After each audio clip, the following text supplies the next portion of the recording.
ప్రయాణికులకు ఎక్కించుకోలేదని ఆరోపిస్తూ ఆర్టీసీ అద్దె బస్సు డ్రైవర్ కండక్టర్పై గ్రామస్తులు దాడి చేసిన ఘటన అనంతపురం జిల్లా జక్కల చెరువులో చోటు చేసుకుంది.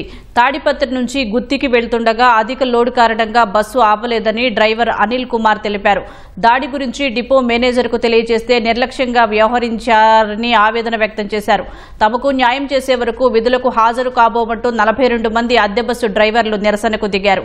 తాడిపత్రిలో అద్దె బస్సులు నిలిపివేయడంతో ప్రయాణికులు తీవ్ర అవస్థలు పడుతున్నారు. అధికారులు స్పందించి సర్వీసులు పునరుద్ధరించే విధంగా చర్యలు తీసుకోవాలని కోరుతున్నారు. తాడిపత్రి నుంచి గుత్తి డిపోకు ఎయిర్ బస్ డ్రైవర్గా వెళ్తున్నాను.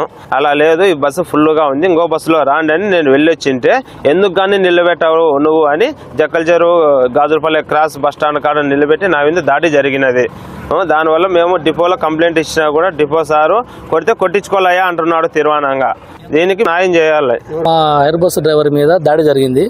తాడిపత్రి నుంచి గుత్తికి సర్వీస్ చేస్తున్నాయి మా ఎయిర్ బస్సు 12 బస్సులు. మా డ్రైవర్ మీద దాడి చేసిన టైంలో కండక్టర్ మీద కూడా దాడి చేసినారు వాళ్ళు. అయితే కండక్టర్ మీద దాడి చేసినందుకు డిఎం గారు స్పందిస్తూ అతన్ని హాస్పిటల్కి తీసుకెళ్ళండి, మంచిగా చూడండి అని చెప్పేసి చాలా జాగ్రత్తలు తీసుకుంటాడు. కానీ మా డ్రైవరు పక్కలో ఉన్నప్పటికీ కూడా ఏమైంది బాబు అని చెప్పేసి కూడా మా డ్రైవర్ని అడగడం లేదు. మా ఎయిర్ బస్సు డ్రైవర్లను మాకు భద్రత కావాలి, మాకు భద్రత లేదు.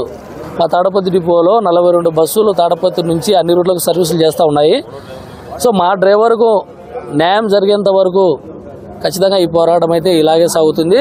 మాకు న్యాయం జరిగిన తర్వాత మేము డిపో ఆదేశాల మేరకు, డిఎం గారి ఆదేశాల మేరకు మేము ఖచ్చితంగా మళ్ళీ బస్సులు రన్నింగ్ చేస్తాం. అయితే మాకు న్యాయం జరగాలి. జరిగేంత వరకు మేము ఇదే మాదిరిగానే బస్సులు నిలబెట్టేసి మా నిరసనలు తెలియజేస్తాము.